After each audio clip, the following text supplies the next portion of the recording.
জাতির সামনে মুখে একটা অন্তরে একটা এই ধরনের যে আচার ব্যবহার রয়েছে এটা স্পষ্টত হচ্ছে।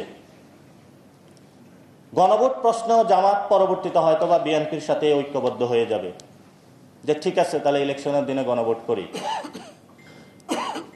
তো এখন বিএনপি গতকাল অনলাইনে জারি করেছে না শব্দ। বিএনপির না শব্দ বলার কোনো ওয়ে নাই, তারা হ্যাঁ অলরেডি বলে দিয়েছে।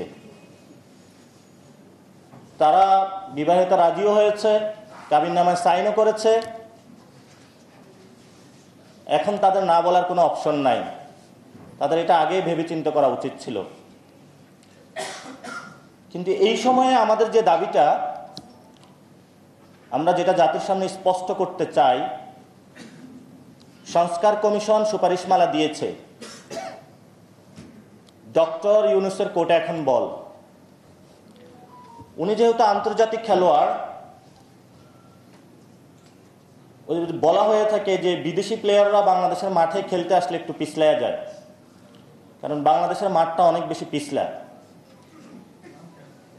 কিন্তু এই পিছলা জায়গায় আরো বেশি তেল মর্দন করে আমাদের সম্মানিত আইন উপদেষ্টা আসিফ নজরুল।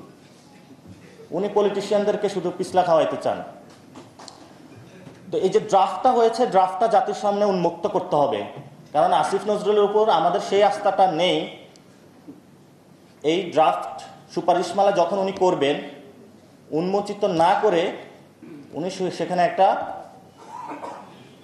অসৎ উদ্দেশ্যের আশ্রয় নিতে পারেন।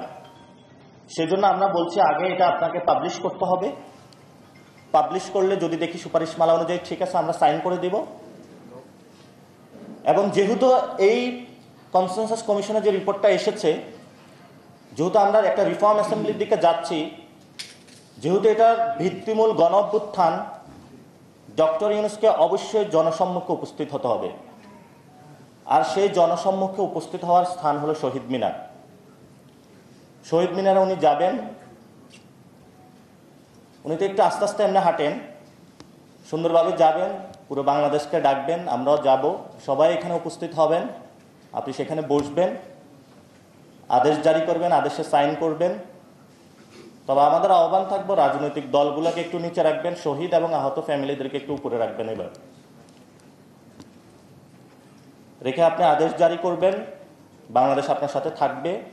আর কনসেনসাস কমিশন যে সুপারিশমালা দিয়েছে, অনেকেই বলছে তারা ঐক্য সৃষ্টি করছে, তা আমরা এখানে বলবো যে কনসেনসাস কমিশনকে ভিন্ন খাতে নেওয়ার প্রচেষ্টা চালানো হয়েছিল।